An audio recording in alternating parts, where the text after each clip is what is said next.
Uttarakhand high court ने राज्य सरकार को बड़ा झटका दिया है। हाईकोर्ट ने भूतपूर्व सैनिकों को केवल एक बार आरक्षण का लाभ देने संबंधित राज्य सरकार के 22 मई 2020 के शासनादेश को रद्द कर दिया है। वहीं हाईकोर्ट के इस आदेश के बाद कांग्रेस ने सरकार पर निशाना साधते हुए इसे पूर्व सैनिकों के प्रति भाजपा सरकार का असंवेदनशील रवैया बताया है। देखिए रिपोर्ट। नैनीताल हाईकोर्ट ने राज्य के पूर्व सैनिकों को राहत देते हुए सरकारी नौकरी में आरक्षण देने वाले सरकार के शासनादेश को रद्द कर दिया है। कोर्ट के इस आदेश के बाद अब पूर्व सैनिकों को हर बार आरक्षण मिलेगा। बता दें कि मामले की सुनवाई वरिष्ठ न्यायाधीश मनोज कुमार तिवारी व न्यायमूर्ति सुभाष उपाध्याय की खंडपीठ में हुई थी। हाईकोर्ट ने उत्तर प्रदेश लोक सेवा अधिनियम 1993 के खिलाफ मानते हुए इसको रद्द किया है। वहीं हाईकोर्ट के इस फैसले से पूर्व सैनिकों में खुशी की लहर देखने को मिल रही है। सेना के जवान 17 साल, 20 साल या 24 साल नौकरी करके आते हैं, उनके लिए आज तक जो है केवल एक ही मौका होता था कि जो एक्स सर्विसमैन का जो रिजर्वेशन बेनिफिट था वो उनको एक बार ले सकते थे, क्योंकि 22 मई 2022 को हमारे उत्तराखंड सरकार ने एक आदेश पारित किया था कि जिसमें जो है हम रिजर्वेशन केवल एक बार ले सकते हैं एक्स सर्विसमैन का। लेकिन उसके खिलाफ जो है कोर्ट में याचिका दायर की गई और कल हमारे honourable court Uttarakhand high court ने एक बहुत ही ऐतिहासिक फैसला हमारे पक्ष में दिया है कि अब जो है सेना का कोई भी जवान जो एक्स सर्विसमैन है वो प्रदेश या केंद्र के किसी भी सरकारी पद के लिए हर बार जो है अपना जो रिजर्वेशन जो उसको सेना से मिलता है या जो सैनिक का जो एक्स सर्विसमैन का जो रिजर्वेशन है उसका बेनिफिट ले सकता है। तो आप सबको जागरूक करने के लिए मैसेज मैंने डाला है। मेरी सबको शुभकामनाएं और बेनिफिट लीजिए। बहुत सारे सैनिकों को इसका संज्ञान नहीं होगा, तो ये जस्ट आप लोगों के लिए, आप लोगों को बताने के लिए, और उत्तराखंड हाई कोर्ट का भी सम्मान करते हैं और धन्यवाद भी बोलते हैं कि उत्तराखंड सरकार तो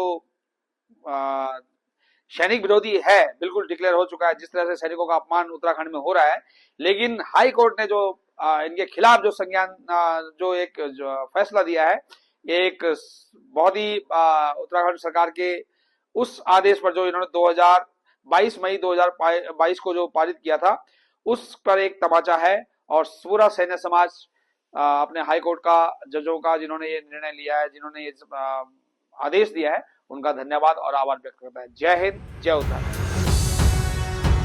वहीं मामले के अनुसार राज्य सरकार ने 22 मई 2020 को शासनादेश जारी कर कहा था कि जिस पूर्व सैनिक को एक बार राज्य में सरकारी नौकरी में आरक्षण मिल जाएगा तो वो दोबारा आरक्षण का अधिकारी नहीं रहेगा। इस जियो को पूर्व सैनिक दिनेश कांडवाल ने हाईकोर्ट में चुनौती दी थी। याचिकाकर्ता के अनुसार उत्तर प्रदेश लोक सेवा अधिनियम 1993 में भूतपूर्व सैनिकों को केवल एक बार आरक्षण का लाभ देने का उल्लेख नहीं है और यही अधिनियम उत्तराखंड में भी लागू है। वहीं हाईकोर्ट द्वारा सरकार के इस फैसले को रद्द करने के बाद सैनिक कल्याण मंत्री का बयान भी सामने आया है। सैनिक कल्याण मंत्री गणेश जोशी का कहना है, हाईकोर्ट के आदेश का सरकार पालन करती है और अध्ययन के बाद सरकार अपना पक्ष रखेगी। देखिए, माननीय उच्च न्यायालय का जो आदेश है सरकार उसका पालन करेगी और उसका अध्ययन करने के बाद हम उस पर जो है सरकार अपना वक्तव्य देगी। हाईकोर्ट के इस आदेश के बाद कांग्रेस ने सरकार पर जमकर निशाना साधा है। कांग्रेस प्रदेश महामंत्री नवीन जोशी का कहना है कि पूर्व सैनिकों के प्रति भाजपा सरकार के असंवेदनशील रवैये को नैनीताल उच्च न्यायालय ने करारा जवाब दिया है और यह उन वीरों का अपमान भी था जिन्होंने मातृभूमि की रक्षा में अपना सब कुछ निछावर कर दिया। भाजपा की डबल इंजन सरकार की असली मानसिकता एक बार फिर सामने आ गई है। सरकार का वो शासनादेश जो इन्होंने 2020 में लागू किया था, उसमें इनका ये नियम था कि जो पूर्व सैनिक हैं उनको आरक्षण का लाभ सिर्फ एक बार दिया जाए। आज नैनीताल हाईकोर्ट ने पूर्व सैनिकों को बड़ी राहत दी और उसमें ये उनका जो आदेश था एक बार आरक्षण का, उसको रद्द करते हुए और सैनिक कई बार आरक्षण का फायदा ले सकते हैं।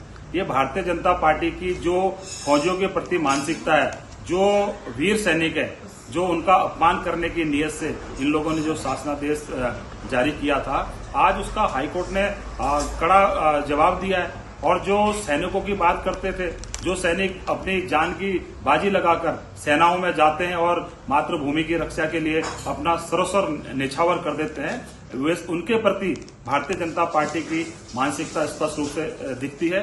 आज हम धन्यवाद भी देते हैं माननीय न्यायालय का, जो हमारे वीर सैनिक है उनके पक्ष में निर्णय दिया, और ये भारतीय जनता पार्टी की दोहरी मानसिकता को दर्शाता है कि किस प्रकार से जो वीर सैनिक सदैव देश की रक्षा के लिए अपना सर्वस्व निछावर करने के लिए तैयार रहते हैं, उनके प्रति भाजपा की क्या मंशा है। इससे स्पष्ट है कि ये सैनिकों के प्रति बिल्कुल भी गंभीर नहीं है। उनको जो लाभ मिलने चाहिए थे, सरकार उससे उनको वंचित रखना चाहती है।